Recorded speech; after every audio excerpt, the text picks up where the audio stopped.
Oke, ini udah, itu TX power yang diinginkan sesuai dengan link budget. Umpama seperti ini sekarang 19,5. Oke, dan ingat TR spacing ini khusus untuk ODU XMC2, XMC3 dan XMC 5D. Ini harus diisi TR spacingnya. Ini berdasarkan dari frekuensi. Kalau dia TR spacing 1008 berarti ini frekuensi 23 GB. Kalau 15 GB 490. Assalamualaikum warahmatullahi wabarakatuh. Halo sahabat telco. Sesuai dengan request teman kita, hari ini kita coba buat tutorial untuk commissioning RTN. Oke, untuk mempersingkat waktu, let's go, kita masuk ke site. Ingat, pakai APD, jangan lupa alat pelindung diri, karena tanpa ada APD kita nggak boleh masuk ke site. Oke, dan jangan lupa subscribe dan like serta bunyikan tombol lonceng biar update-update video berikutnya teman-teman akan dapat dari saya. Terima kasih. Ayo.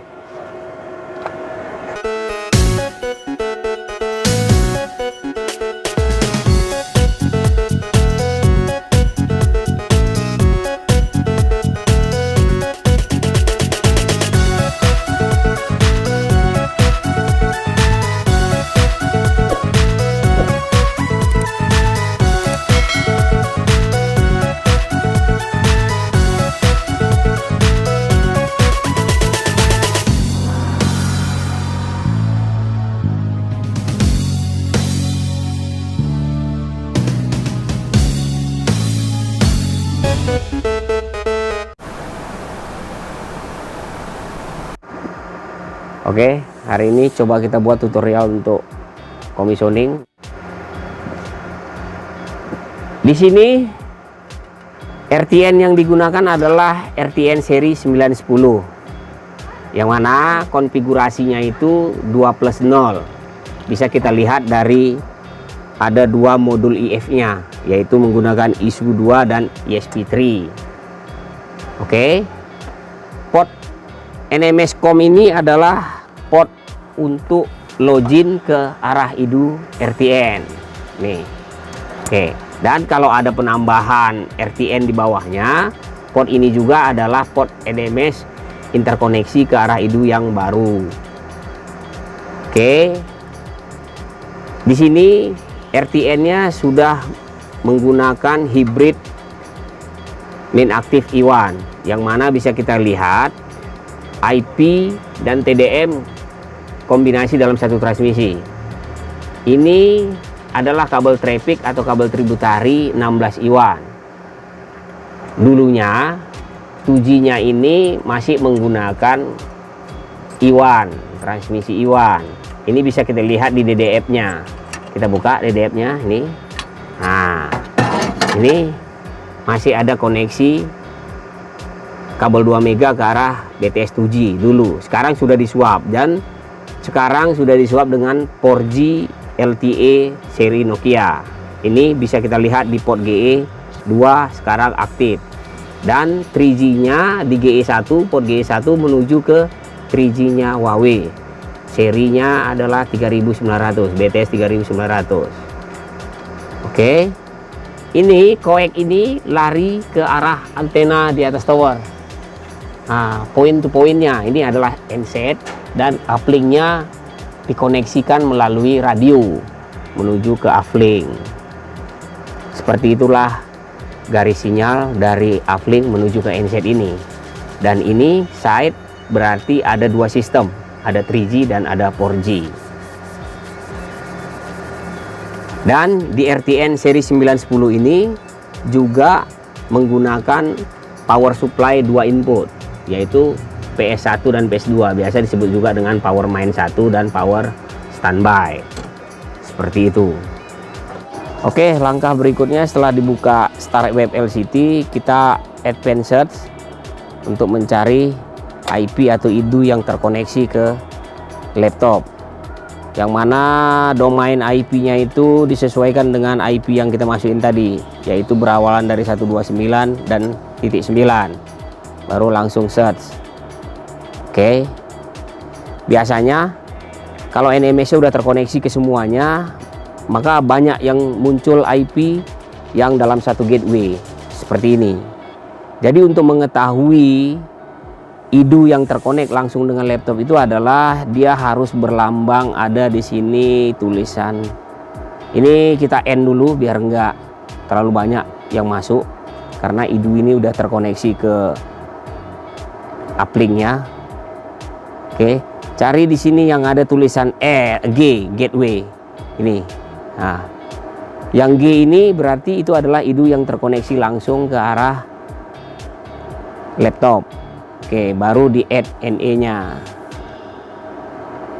Nah, oke, di OK kan kalau udah sukses.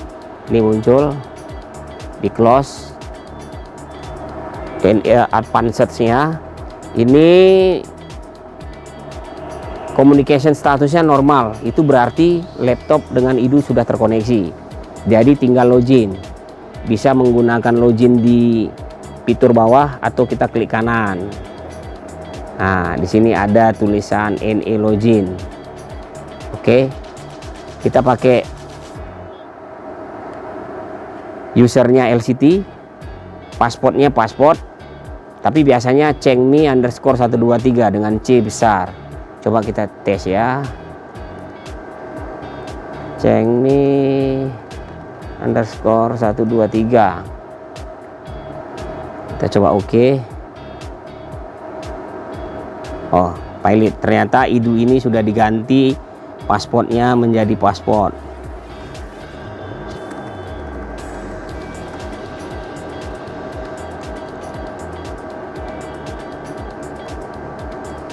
Yang mana tulisannya semua kecil. Oke, kita tunggu untuk loginnya. Oke, jadi alarm statusnya normal. Kalau sudah alarm statusnya normal berarti laptop ini sudah terkoneksi ke arah IDU-nya. Jadi kalau untuk melihatnya tinggal klik 2 kali.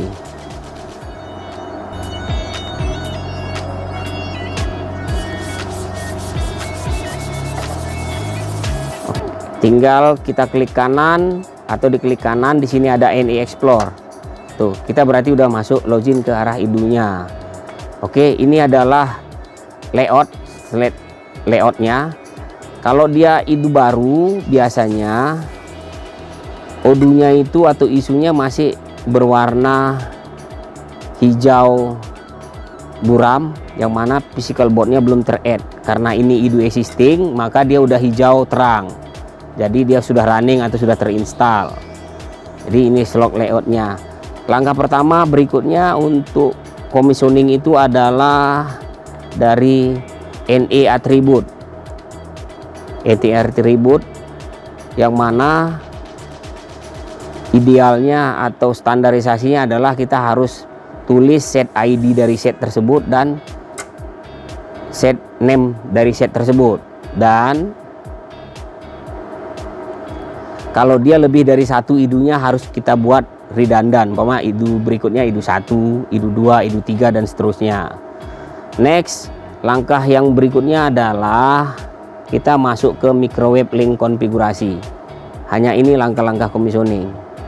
Oke, isu mana yang kita gunakan untuk kita mau aktivasi? Umpama kita ambil sampelnya, kita menggunakan 3 isu 2. Nih. Oke, setelah kita buka juga IF-nya. Oke, kita buka juga RF-nya. Oke, langkah berikutnya adalah kita harus memiliki link budget dan tabel frekuensi. Seperti ini. Ini adalah tabel frekuensi DJPT punya salah satu operator ya.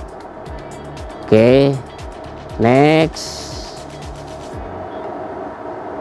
Dari link budget kita mengetahui kapasitasnya yang digunakan, berapa kapasitas dari IP dan TDM-nya, dan di frekuensi yang diinginkan oleh link budget tersebut. Oke, langkah berikutnya commissioning adalah untuk IF service-nya biasa digunakan hybrid non-active I1 ETH. Kenapa? Karena ini adalah kombinasi transmisi, bisa IP dan bisa TDM atau I1. Oke. Setelah itu biasanya digunakan seperti link budget minta itu 28 mega untuk bandwidthnya. Modulasinya 1 128 QAM. Oke, kita masukin. Nah, garansi iwannya biasa standarnya seperti ini 5, tapi kalau nggak digunakan kita bisa buat ini jadi 0 gitu.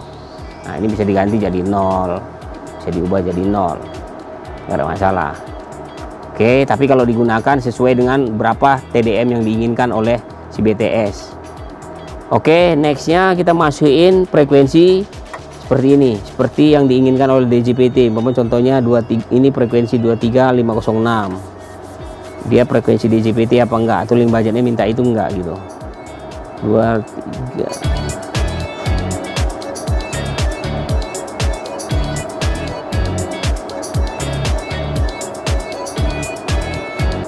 23506.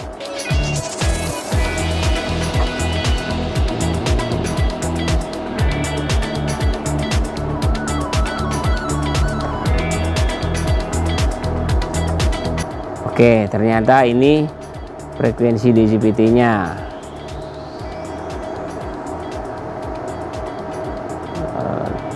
Kita marking dulu biar memudahkan kita untuk melihat kalau ada kesalahan.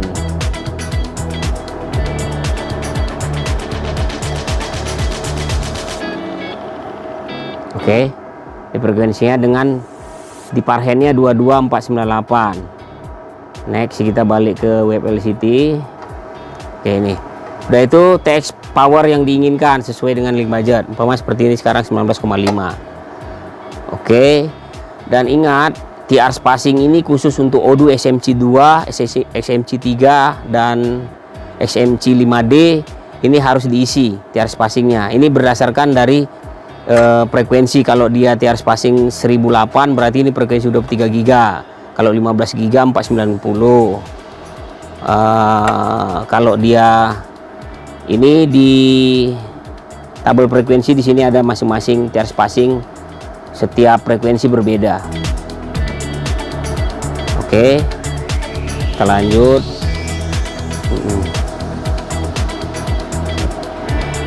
Setelah kita lihat aktual RX-nya minus, dan untuk commissioning, sebelum kita transmit atau di unmute kita harus mute dulu dan pastikan selalu aktual RX-nya harus minus 90. Kalau minus 90 berarti tidak ada interference dan tidak ada gangguan eksternal maupun internal dari transmisi ini.